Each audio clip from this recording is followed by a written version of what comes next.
சங்கீதம் 34:5. அவர்கள் அவரை நோக்கி பார்த்து பிரகாசமடைந்தார்கள், அவர்கள் முகங்கள் வெட்கப்படவில்லை. ஆண்டவருடைய வார்த்தை. ஆண்டவரை நோக்கி பார்க்கிற ஒவ்வொருவருடைய முகங்களையும் ஆண்டவர் பிரகாசமாக மாற்றுகிறவர். கண்களை மூடி ஜெபம் பண்ணுவோம். அன்பும் இரக்கமுள்ள ஆண்டவரே, உமக்கு நன்றி அப்பா. இந்த நாள் உம்முடைய வார்த்தை உம்முடைய பிள்ளைகளுக்கு ஆசீர்வாதமாக இருக்கட்டும். இன்றைக்கு நீர் எங்களோடு பேசுவீராக. ஆண்டவரே, நீர் பேசுகிற தெய்வம் அல்லவா? பரிசுத்த ஆவியானவரே, நீர் கிரியை செய்யுங்கப்பா. ஒவ்வொருவருடைய இருதயத்திலும் பல கேள்விகள், பல ஆண்டவரே போராட்டங்கள், பிரச்சனைகள். ஆண்டவரே, நீங்கள் அவர்களோடு பேசினா எவ்வளவோ ஆறுதலப்பா. நீங்கள் எங்களோடு பேசுகிற ஆண்டவர் அல்லவா? தேவ பிள்ளைகளோடு நீர் பேசினீரே, இன்றைக்கு நீர் எங்களோடு பேசுவீராக. தடைகள் நீங்கி போகட்டும் அப்பா. இந்த வார்த்தைக்கு எதிரான தடைகள் நீங்கி போகட்டும். இதை கேட்கிற ஒவ்வொருவரும் ஆண்டவரே தொடப்படுவார்களாக. அப்பாவுடைய ஆளுகையில் ஒப்பு கொடுக்கிறோம். அது 30, 60, 100மான பலனை ஆண்டவருக்கென்று கொண்டு வரட்டும். உமது கைகளில் அர்ப்பணிக்கிறோம் ஆண்டவரே. ஹல்லேலூயா. பேசும், என்னோடு பேசும் ஏசப்பா, எங்களோடு பேசும். பேசும், என்னோடு பேசும் ஏசப்பா, எங்களோடு பேசும். ஆண்டவரே, நீங்கள் எங்களோடு பேசுகிற இந்த நேரத்துக்காக நன்றி. இயேசு கிறிஸ்துவின் நாமத்தில் பிதாவே, ஆமென், ஆமென். இந்த நாளில் உங்களை சந்திப்பதில் மிக்க மகிழ்ச்சி. கர்த்தராகிய ஆண்டவர் நம்மோடு பேசுவாராக.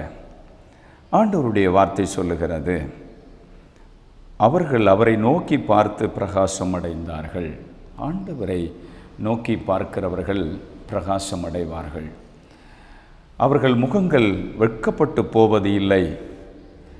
ஆண்டவருடைய முகத்தை பார்த்த தேவ பிள்ளைகள் எல்லாம் பிரகாசமானார்கள். யார் யார் வெட்கப்பட்டு போவார்கள், யார் யாருடைய முகங்கள் பிரகாசம் அடையும் என்கிறதை நம்ம வேதத்திலிருந்து தியானிக்க போகிறோம். இந்த உலகத்தில் வாழ்கிற நாட்களில் ஜீவனுள்ள மெய்யான ஆண்டவரை நம்ம நம்பி வாழுகிற நமக்கு அவர் துணையாக இருக்கிறார். ஏசாயா தீர்க்கதரிசன புஸ்தகம் 42ஆம் அதிகாரம் அதனுடைய 17வது வசனத்தை நம்ம வாசித்து பார்த்தால், சித்திர வேலையான விக்கிரகங்களை நம்பி வார்ப்பிக்கப்பட்ட சிரூபங்களை நோக்கி நீங்கள் எங்கள் தேவர்கள் என்று சொல்லுகிறவர்கள் பின்னடைந்து மிகவும் வெட்கப்படுவார்கள். ஆண்டவரை நோக்கி பார்க்கிற பிள்ளைகள் வெட்கப்பட்டு போகிறது இல்லை. ஆனால் யார் வெட்கப்பட்டு போவார்கள் என்று என் ஆண்டவருடைய பரிசுத்த வேதம் மிக தெளிவாக சொல்லுகிறது. மனிதனுடைய கையினாலும் அவனுடைய யுத்தியினாலும் தான் செய்து அவைகளை வணங்குகிறவர்கள் வெட்கப்பட்டு போவார்கள் என்று எழுதப்பட்டிருக்கிறது. ஏன்னா ஆண்டவர் யாத்திரையாகமம் 20ஆம் அதிகாரத்தில் சொன்னார், மோசேக்கு அவர் 10 கட்டளை எழுதி கொடுக்கும் பொழுது அவர் எழுதி தந்தார், என்னேன்றி உனக்கு வேறே தேவர்கள் உண்டாயிருக்க வேண்டாம், மேலே வானத்திலும் கீழே பூமியிலும் தண்ணீர் ஆழங்களிலும் எதுக்கு ஒப்புமையாக நீ ஒரு சொரூபத்தையோ விக்கிரகத்தையோ நீ வணங்க வேண்டாம், எந்த ஓவியத்தையோ நீ நமஸ்கரிக்க வேண்டாம் என்று ஆண்டவர் நமக்கு சொல்லி கொடுத்தார். அப்படி செய்கிறவர்களுக்கு அது தேவனை துக்கப்படுத்துகிற காரியம். தேவன் நமக்கு சொல்லி கொடுத்ததை நம்ம செய்ய வேண்டும்.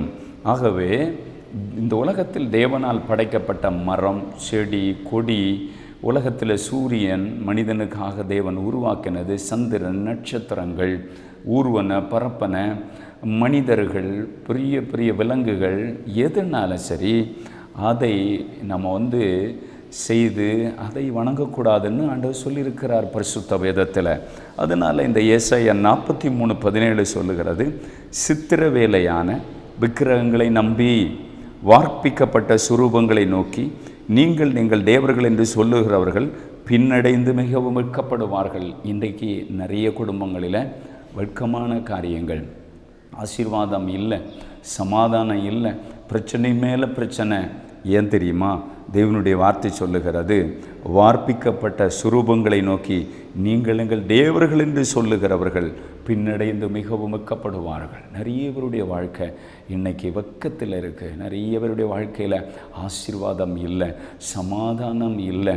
இயேசு ஒருவரே நமக்காக சிலுவையில் ரத்தம் சிந்தினவர், 3ஆம் நாளில் உயிரோடு எழும்பினவர். இன்றைக்கு அவர் உயிரோடு இருக்கிற ஆண்டவர். யார் தன்னை பாவி என்று உணர்ந்து இயேசு ஆண்டவர்கிட்ட என் பாவத்தை மன்னின்னு சொல்கிறீங்களோ அவங்களுக்கு அவர் உண்மையாகவே அவருடைய சமாதானத்தை தருகிறார். சங்கீதம் 97:7 நம்ம வாசிக்கும் பொழுது இங்கே ஒரு வார்த்தையை நம்ம பார்க்க முடியும். சங்கீதம் 97ஆம் அதிகாரம் 7வது வசனம், சொரூபங்களை வணங்கி விக்கிரகங்களை பற்றி பெருமை பாராட்டுகிற யாவரும் வெட்கப்பட்டு போவார்களாக. இந்த உலகத்தில் சிலர் ரதங்களை குறித்தும் சிலர் குதிரைகளை குறித்தும் மேன்மை பாராட்டுகிறார்கள். அவர்கள் முறிந்து விழுந்தார்கள். ராஜா நமக்கு துணை நிற்கிறார். அவர் நம்முடைய வாழ்க்கையை ஆசீர்வதிக்கிறவர். இந்த சங்கீதம் 97:7 சொல்லுகிறது, சுரூபங்களை வணங்கி விக்கிரகங்களை பற்றி பெருமை பாராட்டுகிற, அதை குறித்து பிரஸ்தாபப்படுத்துகிற, அதை புகழுகிற, அதற்காக பல காரியத்தை செய்கிறவர்கள். நிறைய பேருடைய வாழ்க்கை வெட்கப்படுகிறது. நிறைய பேருடைய வாழ்க்கையில் சமாதானம் இல்லை. நிறைய பேர் அந்த இடத்திலிருந்து ஆண்டவர் பக்கம் திரும்பி வந்து கொண்டிருக்கிறாங்க.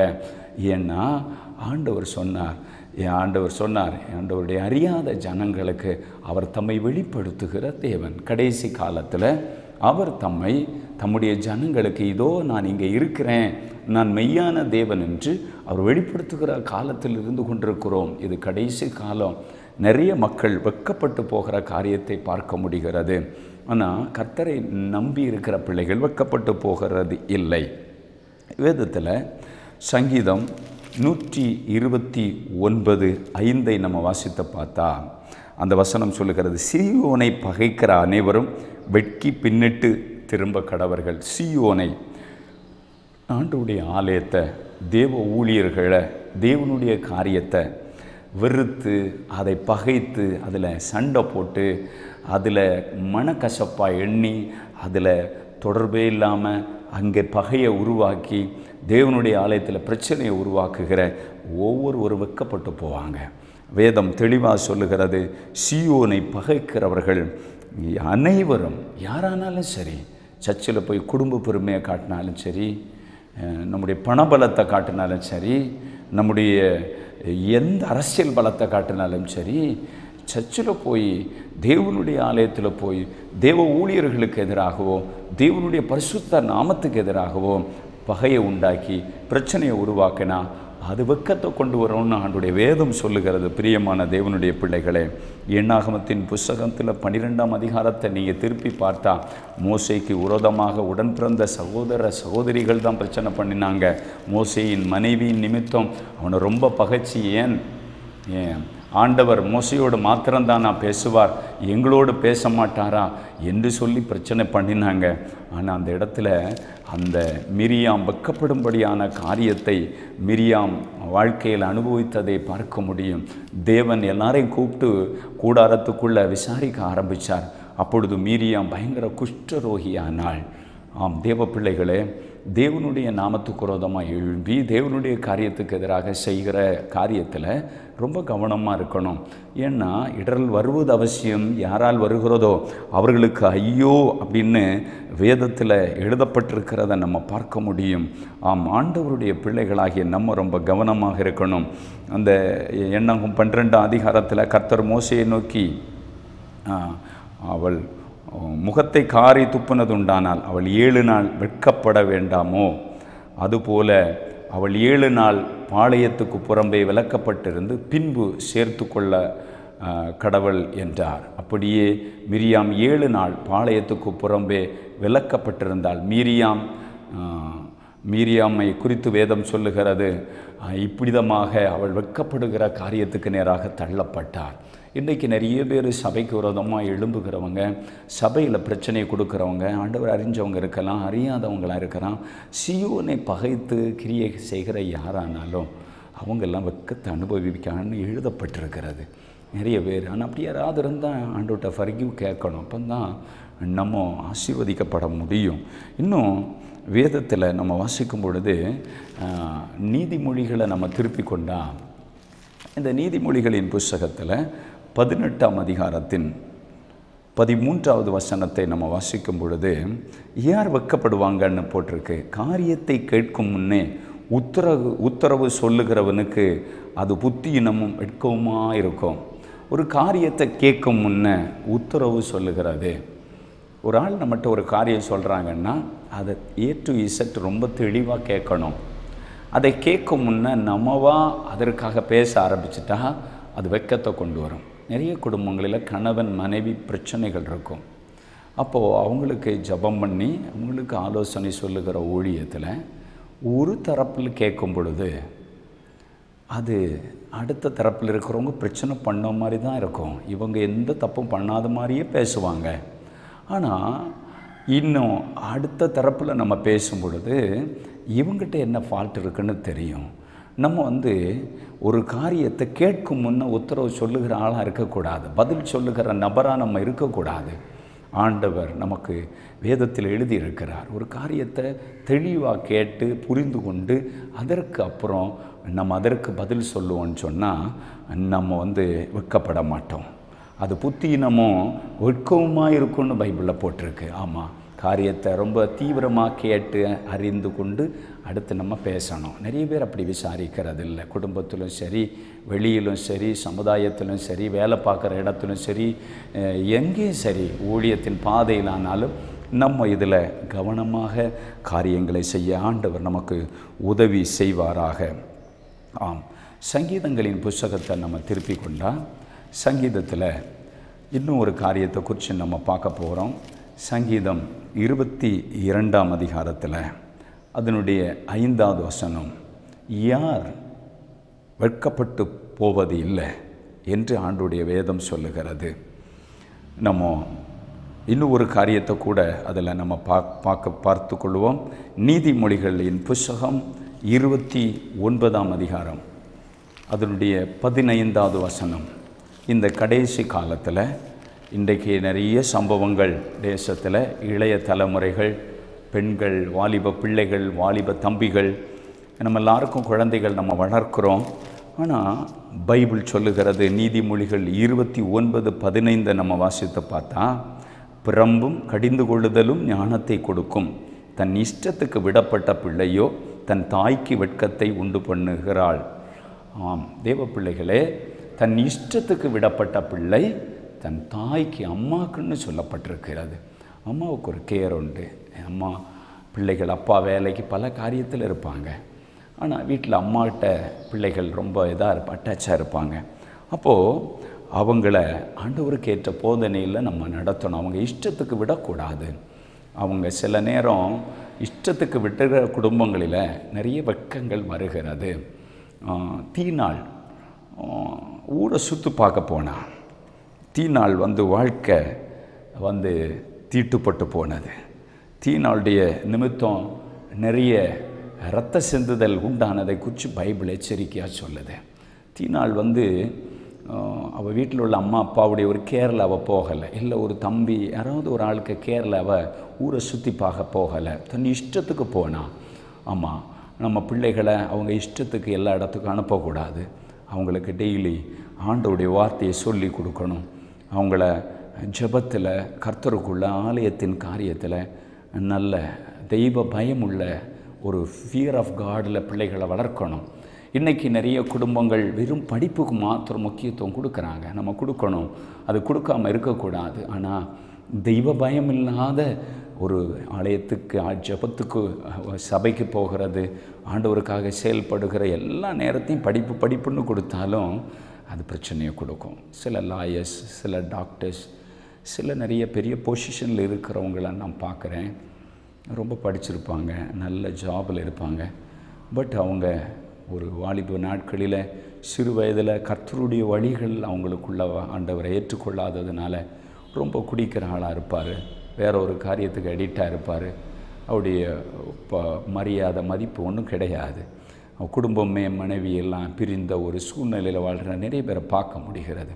ஆமாம், நம்ம இஷ்டத்துக்கு விடக்கூடாது. பிள்ளைகளை ஆண்டவருக்கு ஏற்ற போதனையிலும் சிக்ஷையிலும் நடத்தணும். வசனம் சொல்லுது, பிள்ளையானவனை நீ நடக்க வேண்டிய வழியில் நடத்து, முதிர் வயதிலும் அதை அவன் விடாதிருப்பான். அவன் சின்ன வயதில் நீங்கள் என்ன விதையை போடுறீங்க உள்ள, நிறைய பேர் ஜாதி பெருமை சொல்லி கொடுத்து வளர்ப்பாங்க. நிறைய பேர் யார் சொந்தத்தில் சண்டைக்கு வந்தாங்க ஒரு அவனெல்லாம் விடக்கூடாது அப்படின்னு அந்த களையை போடுவாங்க. யார் ஆண்டவருடைய அன்பை சொல்லி கொடுத்து வளர்க்குறாங்க? ஆண்டவருக்கு நீ பயந்துருக்கணும் மகனே மகளே, அதுதான் உனக்கு என்னைக்கு நிலச்சிருக்கும். அந்த ஆவிக்குரிய ஸ்பிரிச்சுவல் ஒரு இதில் நம்ம வளர்த்து பார்ப்போம். அந்த பிள்ளைகள் நிச்சயம் இந்த தேசத்துக்கு அவங்க ஆசீர்வாதமாக, சபைக்கு, சமுதாயத்துக்கு, உறவினர்களுக்கு எல்லாருக்கும் ஆசீர்வாதமாக வருவாங்க. ஆமாம், ஆண்டவருடைய வசனம் சொல்லுகிறது, தன் இஷ்டத்துக்கு விடப்பட்ட பிள்ளை. இன்றைக்கி நிறைய பேர் அப்படி தான், எத்தனை மணிக்கு வந்தாலும் கேட்க மாட்டாங்க. எங்கே லேட்டாகி வந்தால் ஃபோன் பண்ண மாட்டாங்க, போய் விசாரிக்க மாட்டாங்க, பிள்ளைகளை ஒரு கட்டுப்பாட்டில் வளர்க்க மாட்டாங்க. ஸ்கூலுக்கு காலேஜுக்கு போகும்பொழுது ஜெபம் பண்ணி ஆண்டவருடைய வசனத்தில் ஒரு வசனத்தை எடுத்து அவங்களுக்கு சொல்லி கொடுத்து அனுப்ப மாட்டாங்க. நம்ம ஆண்டவருடைய பிள்ளைகளாக நம்ம குடும்பம் வளரணும்னு சொன்னால் நிச்சயமாகவே நம்ம ஆண்டவருடைய வார்த்தைக்கு நேராக பிள்ளைகளை நடத்தணும். பிறம்பும் கடிந்து கொள்ளுதலும் ஞானத்தை கொடுக்கும். தன் இஷ்டத்துக்கு விடப்பட்ட பிள்ளையோ தன் தாய்க்கு வெட்கத்தை உண்டு பண்ணுகிறான். ஆம், நம்ம வெட்கப்படாமல் நம்ம பிள்ளைகளை குறித்து பெருமையாக பேசப்படணும்னு சொன்னால் அவங்க ஆண்டவரோடு ரொம்ப அட்டாச்சாக இருக்க அவங்களுக்காக ஜெபம் பண்ணி அவங்கள வழி நடத்தணும். அப்போது அந்த பிள்ளைகள் மூலம் நமக்கு ஒரு பெரிய ஆசீர்வாதம். இந்த தீநாள் பைபிளில் ரொம்ப எச்சரிக்கையாக சொல்லப்பட்டிருக்கா. அவள் தேசத்தை சுற்றி பார்க்க போய் வாழ்க்கை தீட்டுப்பட்டு போய் அவள் மூலம் பெரிய இரத்த பழிகள் உண்டானதை குறித்து பைபிளில் எழுதப்பட்டிருக்கிறது. இவைகள் திருஷ்டாந்தங்களாக எழுதப்பட்டிருக்கிறது. நம்ம அதில் ரொம்ப கவனமாக இருக்க வேண்டும். நம்முடைய ஆண்டவர் பெரியவர். அவரை நோக்கி பார்த்து பிரகாசம் அடைந்தார்கள். அவர்கள் முகங்கள் வெட்கப்படவில்லை. ஆண்டவரை நோக்கி பார்க்கிற உங்கள் முகம் இயேசு கிறிஸ்து பிரகாசிக்க செய்வார். வேதத்தில் போட்டிருக்கு இல்லையா, யார் யார் வெட்கப்படுவாங்க? சீயோனை பகைக்கிறவங்க, ஒரு காரியத்தை கேட்க முன்ன உத்தரவு சொல்கிறவங்க, விக்கிரகங்களை குறித்து மேன்மை பாராட்டுறவங்க, அதை புகழுகிறவங்க, அவங்கெல்லாம் வெட்கப்பட்டு போவாங்க. நம்ம பிள்ளைகளை நடக்க வேண்டிய வழியில் நடத்தணும். நம்ம வெட்கப்பட்டு போக மாட்டோம். நிச்சயமாகவே கர்த்தர் நம்மோடு பேசுகிற ஒரு சர்வ வல்லமை உள்ள ஆண்டவர். சங்கீதம் 22 நம்முடைய பிதாக்களாகிய ஆபிரகாம், ஈசாக்கு, யாக்கோபு இவங்க எல்லாம் ஆண்டவரை நம்பி பின்பற்றி வந்தவங்க. அவங்க குறித்து ஒரு வார்த்தை இங்கே எழுதப்பட்டிருக்கிறது. எங்கள் பிதாக்கள் உம்மிடத்தில் நம்பிக்கை வைத்தார்கள், நம்பின அவர்களை நீர் விடுவித்தீர்.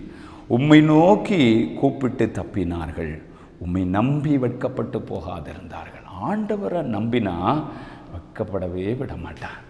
வெட்கப்பட்டால் கூட வெட்கம் அனுபவித்த சகல பகுதியிலும் கீர்த்தியையும் புகழ்ச்சியும் அவர் உருவாக்கி விடுவார். அவருடைய பிள்ளைகளை அவர் அப்பிடமாக மாற்றுகிறவர். யோசேப்புடைய வாழ்க்கையில் பல அவமான நிந்தைகள் வந்தாலும் அவரை கீர்த்தியும் புகழ்ச்சியுமாக அவரை உயர்த்தின தேவன் நம்முடைய தேவன். அவர்கள் உம்மை நம்பி வெட்கப்பட்டு போகாதிருந்தார்கள். ஆபிரகாமுடைய வாழ்க்கையிலாகட்டும், ஈசாக்குடைய வாழ்க்கையிலாகட்டும், யாக்கோபுடைய வாழ்க்கையிலாகட்டும், அபிமெலேக்கு பல எதிரிகள் பலர் எழும்பி அவர்களுக்கு பல பிரச்சனைகளை கொடுத்தாங்க. அவங்கள நெருக்கினாங்க. அவங்க துறவுகளை தோண்டும் பொழுது அதை மூடி போட்டாங்க. அவங்களுக்கு எதிராக சண்டைக்கு வந்தாங்க. ஆனால் அவங்க அந்த நேரத்தில் எல்லாம் ஆண்டவரை நோக்கி பார்த்தார்கள். அவங்களுக்கு எதிராக நிறைய பிரச்சனை வந்தது. ஆனால் அவங்க வெட்கப்பட்டு போகாதிருந்தார்கள். ஆண்டவரை நம்பி வெட்கப்பட்டு இன்றைக்கி நீங்கள் ஜீசஸை நம்புறீங்க இல்லை, ஏசப்பா நம்புறீங்க இல்லை, நீங்களும் வெட்கப்பட்டு போக மாட்டீங்க. என் குடும்பம் வெட்கப்பட்டுருமோன்னு நினைக்கிறீங்களா? நிச்சயமாக வெட்கப்பட மாட்டீங்க. இந்த விக்கிரகத்தை மேன்மை பாராட்டுறவங்க தான் வெட்கப்பட்டு போவாங்க. வேதத்தில் சொல்லப்பட்டிருக்கிறது. காரியத்தை கேட்கும் முன்னே உத்தரவு பேசுகிற ஆள் தன் இஷ்டத்துக்கு பிள்ளையை விட்டால் அவங்க வெட்கப்பட்டுருவாங்க. நம்ம சீயோனை ஆலயத்தை பகைக்கக்கூடாது, ஆண்டுடைய ஊழியர்களை பகைச்சி அவங்களுக்கு விரோதமாக செயல்படக்கூடாது. இப்படியெல்லாம் செய்கிற ஆட்கள் வெட்கப்பட்டு போவாங்க. அது ஒருவேளை உடனே நடக்காத மாதிரி இருக்கலாம். ஆனால் தேவன் எல்லாத்தையும் கவனிச்சிட்டு இருக்கிறாரு. அவருடைய கண்கள் பூமி எங்கும் பார்த்துட்ருக்கு. யார் ஆண்டவரை உண்மையாக பார்க்குற ஆள், அவரை நோக்கி யார் பார்க்குறாங்க? அவரை பார்க்குறவங்கள அவர் வெட்கப்படவே விடமாட்டார். அவர்களுக்கு அவர் உதவி செய்கிற நல்ல தகப்பன். ஹல்லேலூயா! ஆண்டவர் நம்மை வெட்கப்படுத்தவே விடமாட்டார்.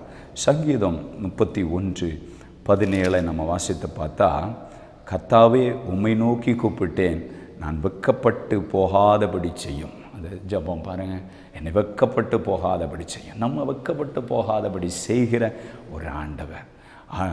ஆண்டவரை நோக்கி நம்ம கூப்பிட்டு என்னை வெட்கப்படுத்தாதீங்கன்னு நம்ம சொன்னால், ஆண்டவர் நிச்சயமாகவே நம்மை வெட்கப்படுத்த அவர் இடம் கொடுக்கவே மாட்டார். நம்மை வெட்கப்படுத்தாதபடி அவர் பாதுகாக்கிற ஒரு நல்ல தேவன். சங்கீதத்தில் 86, சங்கீதம் 86ஆம் அதிகாரம் அதனுடைய 17வது வசனம், கர்த்தாவே நீர் எனக்கு துணை செய்து என்னை தேற்றுகிறதை என் பகைஞர் கண்டு வெட்கப்படும்படிக்கு எனக்கு அனுகூலமாய் ஒரு அடையாளத்தை காண்பித்தருளும். ஆம், ஆண்டவர் நமக்கு துணை செய்து நமக்காக நம்மை தேற்றுகிறதை, நமக்கு எதிராளியாக இருக்கக்கூடிய சத்ரு, உலகத்தில் பல மனிதர்களை பிசாசு எழுப்பலாம், ஆனால் ஆண்டவர் அடையாளத்தை காண்பிக்கிற தேவன், நம்மை வெட்கப்பட்டு போகாதபடி நம்மை பாதுகாக்கிற தேவன். அவரை நோக்கி பார்த்து அவரை நோக்கி பார்த்து பிரகாசம் அடைந்தார்கள். அவர்கள் முகங்கள் வெட்கப்பட்டு போகவில்லை என்று எழுதப்பட்டிருக்கிறது. சங்கீதம் 119:6 இவ்விதமாக சொல்லுகிறது, நான் உம்முடைய கற்பனைகளெல்லாம் கண்ணோக்கும் பொழுது வெட்கப்பட்டு போவதில்லை. ஆண்டவருடைய வார்த்தைகளை தியானிக்க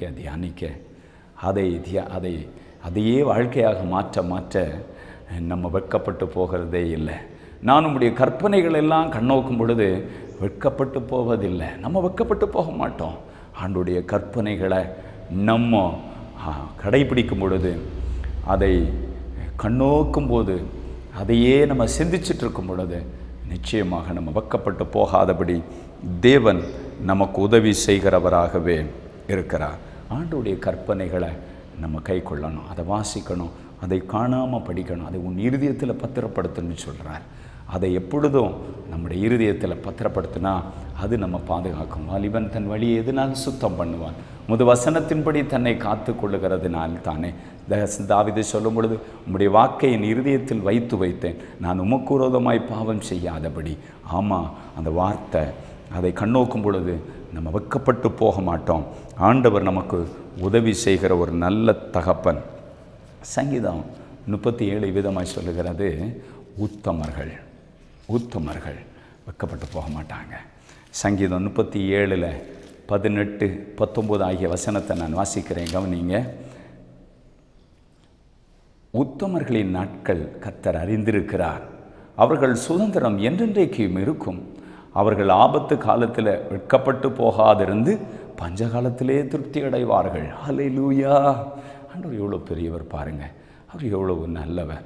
ஆண்டவர் உத்தமர்களின் நாட்களை ஏசப்பா அறிந்திருக்கிறாங்க. அவர்கள் சுதந்திரம் என்றைக்கும் இருக்குமா? உத்தமமாக ஏசப்பாவை பின்பற்றி பாருங்கள். அவர்கள் ஆபத்து காலத்தில் வெட்கப்பட்டு போகாதிருந்து, இந்த உலகத்தில் ஆபத்தை சத்துரு கொண்டு வரலாம், ஆனால் ஆண்டவர் பஞ்சகாலத்தில் கூட திருப்தியாக மாற்றும் வல்லமை கொண்ட தேவன். அப்படிப்பட்ட ஒரு சர்வ வல்லமை உத்தமர்கள் வெட்கப்பட்டு போக மாட்டாங்கன்னு பைபிள் சொல்லுது. ஆமாம், ஆண்டவரை நம்புகிற பிள்ளைங்க வெட்கப்பட்டு போக மாட்டாங்க. ஆண்டவரை நம்புகிற நீங்கள் வெட்கப்பட்டு போக மாட்டீங்க. ஐயோ, என் குடும்பம் வெட்கப்பட்டு போயிருமோ, என் வாழ்க்கை வெட்கப்பட்டு போயிருமோ, எப்படி இருக்குமோன்னு நீங்கள் பயப்படுறீங்களா? ஆண்டவர் சொல்கிறாரு, அவரை நோக்கி பார்த்த முகங்கள் பிரகாசம் அடைந்தது, அவங்க வெட்கப்பட்டு போகவே இல்லை. 1 யோவான் 2ஆம் அதிகாரம் 28வது வசனத்தை நம்ம வாசித்தா, அந்த வசனத்தை நம்ம வாசிக்கிறேன், கவனிங்க. இப்படி இருக்க பிள்ளைகளே, அவர் வெளிப்படும் பொழுது நாம் வருகையிலே அவருக்கு முன்பாக வெட்கப்பட்டு போகாமல் தைரியமுள்ளவர்களாக இருக்கும்படிக்கு அவரில் நிலைத்திருங்கள். கர்த்தரில் நம்ம நிலைச்சிருந்தால் வெட்கப்பட்டு போக மாட்டோம். இயேசு கிறிஸ்து சீக்கிரம் வரப்போகிறார். நம்ம நிலைச்சிருக்கணும், நம்ம அவரோடு நிலைச்சிருக்கணும், கனி கொடுக்குறவங்களாக இருக்கணும். நிறைய பேர் கொஞ்ச நாள் நிலைச்சிருப்பாங்க, கொஞ்சம் வியாதி நீங்கிச்சு, கடன் நீங்கிச்சு, படித்து ஒரு பெரிய லெவலில் வந்துட்டோம், சின்ன வயசில் தேடணும். ஆனால் அவங்க அப்புறம் ஆண்டவரை மறந்துடுவாங்க. அப்படி அல்ல, நம்ம ஆண்டவர் நிலைச்சிருக்கணும். ஆண்டவர் நிலைச்சிருந்தால் தான் நம்ம ரொம்ப கனி கொடுக்க முடியும்னு போட்டிருக்கு. ஆமாம், என்னில் நிலைத்திருக்கிறவன் கனி கொடுப்பான் என்று ஆண்டவர் சொல்கிறார். நிலைத்திருப்போம், ஆண்டவருக்காக நம்ம கனி கொடுப்போம். கண்களை மூடி ஜெபிப்போம். அன்பு இரக்கமுள்ள ஆண்டவரே, இந்த நாளில் நீர் பேசின வார்த்தைகளுக்காக ஸ்தோத்திரம். யார் யார் வெட்கப்பட்டு போவாங்க, யார் யார் வெட்கப்பட்டு போக மாட்டாங்க. ஆண்டவரை உம்மை நோக்கி பார்த்த யாவரும் வெட்கப்பட்டு போகிறதில்லை. அவங்க முகங்களை நீங்கள் பிரகாசிக்க பண்ணுவீங்களே. யாராவது விக்கிரகத்தை நம்பி அதை ஆராதித்து அதை புகழ்ந்து அந்த காரியத்தை செய்துட்ருக்கிறீங்களா? அவங்க வெட்கப்பட்டு போவாங்கன்னு ஏசாயா 42:17 சொல்லுகிறது. சீயோன் தேவனுடைய சர்ச்சை, தேவனுடைய ஊழியரை, கர்த்தருடைய தாசர்களை, கர்த்தருடைய பிள்ளைகளுக்கு உரதமாக எழும்பிட்டு இருக்கிறீங்களா? அவங்க வெட்கப்பட்டு போவாங்கன்னு ஆண்டோடைய வாசனை சொல்லுது. காரியத்தை கேட்கும்னு உத்தரவு சொல்ல முயற்சி செய்கிறீங்களா? வெட்கப்பட்டுருவீங்க. ஆண்டவரை நோக்கி ஜெபம் பண்ணுங்க. தன் இஷ்டத்துக்கு விடப்பட்ட பிள்ளை தன் விருப்பம் போல எல்லாம் வாங்கி கொடுத்து, நீ அங்கே போயிட்டு வா, இங்கே போயிட்டு வா, அதை செய், இதை செய்யணுன்னெல்லாம் ஒரு கண்ட்ரோல் இல்லாமல் இருக்கா? அந்த பிள்ளை மூலம் உங்களுக்கு வெட்கம் வந்துடும். அந்த பிள்ளைகளை ஆண்டவர்கிட்ட கேளுங்க, இந்த பிள்ளையை நான் எப்படி நடத்தணும்னு சொல்லி ஒப்பு கொடுத்து ஜெபம் பண்ணுங்க. இல்லைன்னா உங்கள் பிள்ளை மூலம் நீங்கள் வெட்கப்பட்டு போவீங்க. ஜெபம் பண்ணுங்க, ஜெபம் பண்ணுங்க. இயேசுவின் நாமத்தில் ஆண்டவரை ஒவ்வொரு குடும்பமும் வெட்கப்பட்டு போகாதிருக்கும்படி நாங்கள் ஆண்டவரிடத்தில் கேட்குறோம். ஹல்லேலூயா, ஹல்லேலூயா. ஆண்டவரே, அவர்கள் அவரை நோக்கி பார்த்து பிரகாசம் அடைந்தார்கள் என்று நாங்கள் வாசிக்க முடியுமே. கர்த்தருடைய கற்பனையை தியானித்து அதன்படி நடக்கிறவங்க வெட்கப்பட்டு போக மாட்டாங்களே. ஆண்டவர், யார் யார் அப்படி நான் உங்களுடைய கற்பனைகளை தியானித்து அதன்படி நடக்கணும்னு விரும்பி ஒப்பு கொடுக்குறாங்களோ அவங்க வாழ்க்கை ஆசீர்வதிக்கப்படுகிறதற்காக நன்றி. உத்தமர்கள் வெட்கப்பட்டு போவது இல்லை. இன்றைக்கு ஆண்டவர் உங்களை உத்தமர்களாய் நிறுத்துகிற ஆண்டவர் உங்களை உத்தமர்களாய் இன்னும் மாற்ற வல்லமை உள்ளவராக இருக்கிறார். கர்த்தரில் நிலைத்திருங்க. அவருடைய வருகையில் நீங்கள் வெட்கப்பட்டு போக மாட்டீங்க. இயேசுவே நன்றி அப்பா. இப்பொழுதே ஒவ்வொரு வசனத்துக்கு கீழ்ப்படுகிறவர்கள் மேலும் உடைய அபிஷேகம் இறங்கட்டும். சகல வியாதிகளும் நீங்கட்டும், போராட்டங்கள் நீங்கட்டும், மந்திர தந்திரங்கள் அழியட்டும், குடும்பங்களில் தெய்வீக சமாதானம் வரட்டும், உடைய கண்ணீர் துடைக்கப்படட்டும், காயங்கள் கட்டப்படட்டும். ஆண்டவருடைய கரங்களில் அர்ப்பணிக்கிறோம். இந்த நிகழ்ச்சிக்கு காரணமாக இதுக்கு ஆண்டவரை உதவி செய்கிற குடும்பம், அவங்களுடைய தொழில் எல்லாவற்றையும் ஆசீர்வதிங்க அப்பா. உங்கள் கரத்தில் அர்ப்பணிக்கிறோம். நீரே மகிமைப்படும் பெரிய காரியத்தை செய்யுங்க. இயேசு கிறிஸ்துவின் நாமத்தில் ஜெபிக்கிறோம் நல்ல பிதாவே. ஆமென், ஆமென்.